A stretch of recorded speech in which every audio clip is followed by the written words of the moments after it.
ಮಾನ್ಯರೇ, ವಿಷಯ ರಾಜ್ಯದ ಸಾವಿರಾರು ಪ್ರತಿಭಾನ್ವಿತ ನಿರುದ್ಯೋಗಿ ಪದವೀಧರರು ಅವಕಾಶ ವಂಚಿತರಾಗುವ ಗಂಭೀರ ವಿಷಯವನ್ನು ಶೂನ್ಯ ವೇಳೆಯಲ್ಲಿ ಪ್ರಸ್ತಾವಿಸಲು ಅನುಮತಿ ಕೋರಿ ಆಗಸ್ಟ್ 25ರಂದು ರಾಜ್ಯ ಲೋಕಸೇವಾ ಆಯೋಗವು ಕೆಪಿಎಸ್ಸಿ ಗೆಜೆಟೆಡ್ ಪ್ರೊಬೇಷನರಿ ಹುದ್ದೆಗಳಿಗೆ ನೇಮಕಾತಿ ಪೂರ್ವಭಾವಿ ಪರೀಕ್ಷೆಯನ್ನು ಆಗಸ್ಟ್ 25ರ ಭಾನುವಾರ ನಡೆಸಲು ದಿನಾಂಕ ನಿಗದಿಪಡಿಸಲಾಗಿರುತ್ತದೆ.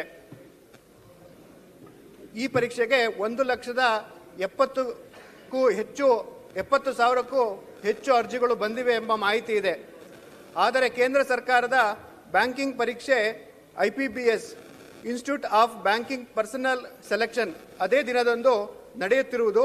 ಅದರಲ್ಲೂ ಈ ಬಾರಿ ನಮ್ಮೆಲ್ಲರ ಒತ್ತಾಯದಂತೆ ಕನ್ನಡದಲ್ಲಿ IPBS ಪರೀಕ್ಷೆ ಬರೆಯಲು ಅವಕಾಶವಿದ್ದು, ಈಗಾಗಲೇ ಅರ್ಜಿ ಸಲ್ಲಿಸಿರುವ ರಾಜ್ಯದ 50,000ಕ್ಕೂ ಹೆಚ್ಚು ಪದವೀಧರ ಅಭ್ಯರ್ಥಿಗಳು ಒಂದೇ ದಿನ ನಡೆಯುವ ಪರೀಕ್ಷೆಯಲ್ಲಿ ಗೊಂದಲಕ್ಕೆ ಒಳಗಾಗಿದ್ದಾರೆ.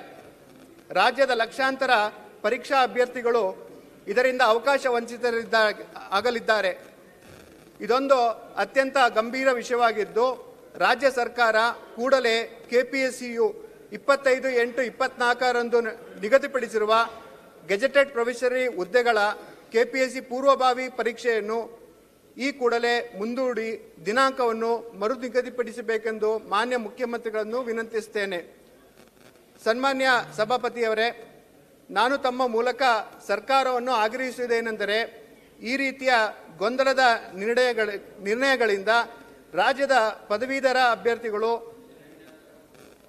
ಅವಕಾಶ ವಂಚಿತರಾಗುವುದನ್ನು ತಡೆಗಟ್ಟುವ ದೃಷ್ಟಿಯಿಂದ KPSC ಪರೀಕ್ಷೆಗಳಿಗೆ ದಿನಾಂಕವನ್ನು ನಿಗದಿಪಡಿಸುವ ಸಮಯದಲ್ಲಿ ಕೇಂದ್ರ ಸರ್ಕಾರದ ಪ್ರಮುಖ ಪರೀಕ್ಷಾ ಬ್ಯಾಂಕಿಂಗ್ ಸೇರಿದಂತೆ ದಿನಾಂಕಗಳನ್ನು ಹೊರತುಪಡಿಸಿ ದಿನಾಂಕ ನಿಗದಿ ಮಾಡಿ ರಾಜ್ಯದ ಸ್ಥಳೀಯ ಪದವೀಧರ ನಿರುದ್ಯೋಗಿ ಅಭ್ಯರ್ಥಿಗಳ ಹಿತ ಕಾಪಾಡಲು ಅಗತ್ಯ ಕ್ರಮಗಳನ್ನು ಶೂನ್ಯ ವೇಳೆಯಲ್ಲಿ ಸರ್ಕಾರವನ್ನು ಒತ್ತಾಯಿಸುತ್ತೇನೆ. ಸಭಾನಾಯಕ. ಮಾನ್ಯ ಸಭಾಪತಿಗಳೇ, ಸನ್ಮಾನ್ಯ ಮುಖ್ಯಮಂತ್ರಿಗಳಿಂದ ಒತ್ತಡ ಒದಗಿಸಲಾಗುವುದು. ಹನುಮಂತಪ್ಪ ರುದ್ರಪ್ಪ ನಿರಾಣಿ. ಧನ್ಯವಾದಗಳು. ಬಾಗಲಕೋಟೆ ಜಿಲ್ಲೆಯಲ್ಲಿನ ಕಟ್ಟಡ ಹಾಗೂ ಇತರೆ ನಿರ್ಮಾಣ ನೋಂದಾಯಿತ ಕಾರ್ಮಿಕ ಫಲಾನುಭವಿಗಳ ಮಕ್ಕಳಿಗೆ ಮದುವೆ ಹಾಗೂ ವೈದ್ಯಕೀಯ ವೆಚ್ಚದ ಧನ ಸಹಾಯವನ್ನು ಸರ್ಕಾರದ ಕಾರ್ಮಿಕ ಇಲಾಖೆಯಿಂದ ನೀಡಲಾಗುತ್ತದೆ. ಸದರಿ ಕಾರ್ಮಿಕರ ಫಲಾನುಭವಿಗಳ ಖಾತೆಗೆ ಹಣ ಜಮೆ ಮಾಡುವ ಸಂದರ್ಭದಲ್ಲಿ ಇತರೆ ಖಾತೆಗಳಿಗೆ ಹಣ ವರ್ಗಾಯಿಸಿ ವಂಚಿಸುತ್ತಿದ್ದು 2023 ಆಗಸ್ಟ್ನಿಂದ 2024 ಫೆಬ್ರವರಿ ನಡುವೆ ನಡೆದಿರುವ ಈ ಅವ್ಯವಹಾರ ಈಗ ಬೆಳಕಿಗೆ ಬಂದಿರುವುದು ಪತ್ರಿಕೆಗಳಲ್ಲಿ ವರದಿಯಾಗಿದೆ.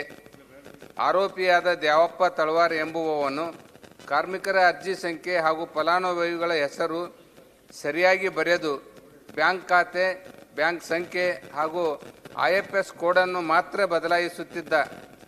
ಬದಲಾಯಿಸಿದ ಜಾಗದಲ್ಲಿ ತನ್ನ ವೈಯಕ್ತಿಕ ಹಾಗೂ ಇತರೆ ಸಂಬಂಧಿಕರ ಬ್ಯಾಂಕ್ ಖಾತೆ ನೀಡಿ ಅವುಗಳಿಗೆ ಹಣ ವರ್ಗಾವಣೆ ಆಗುವಂತೆ ಮಾಡಿ ಸರ್ಕಾರದ ಕಾರ್ಮಿಕ ಇಲಾಖೆಗೆ ಯಾಮಾರಿಸಿರುವುದು ಖಂಡನೀಯವಾಗಿದೆ.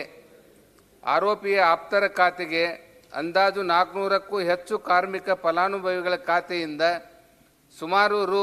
2,83,00,000 ಹಣವನ್ನು ಇಲಾಖೆಯಿಂದ ಲೂಟಿ ಮಾಡಿ ವರ್ಗಾವಣೆ ಮಾಡಿರುವುದು ತಿಳಿದು ಬಂದಿದೆ. ಸರ್ಕಾರದ ಕಾರ್ಮಿಕ ಇಲಾಖೆಯ ಹೊರಗುತ್ತಿಗೆ ನೌಕರನಾಗಿರುವ ದ್ಯಾವಪ್ಪ ತಳವಾರ್ ತನ್ನ ಸಂಬಂಧಿಕರ ಖಾತೆಗಳಿಗೆ ಕಾರ್ಮಿಕ ಫಲಾನುಭವಿಗಳ ಧನ ಸಹಾಯದ ಹಣವನ್ನು ವರ್ಗಾಯಿಸಿರುವುದು ಪತ್ತೆಯಾಗಿದೆ. ಬಾಗಲಕೋಟೆ ಜಿಲ್ಲೆಯಲ್ಲಿನ ಕಾರ್ಮಿಕರ ಬೆವರಿನ ಶ್ರಮಕ್ಕೆ ಸೇರಬೇಕಿದ್ದ ಹಣವು ಅನ್ಯರ ಪಾಲಾಗಿರುವುದು ನೋವಿನ ಸಂಗತಿಯಾಗಿದೆ. ಸದರಿ ಕಾರ್ಮಿಕ ಇಲಾಖೆಯಿಂದ ಫಲಾನುಭವಿಗಳಿಗೆ ದೊರಕಬೇಕಾಗಿದ್ದ ರು. 2,83,00,000 ಹಣವನ್ನು ಮೇಲಾಧಿಕಾರಿಗಳಿಗೆ ಗೊತ್ತಿಲ್ಲದೆ ಹೊರಗುತ್ತಿಗೆ ನೌಕರನೊಬ್ಬ ತಮಗೆ ಬೇಕಾದ ಖಾತೆಗಳಿಗೆ ವರ್ಗಾಯಿಸಿಕೊಳ್ಳುತ್ತಾ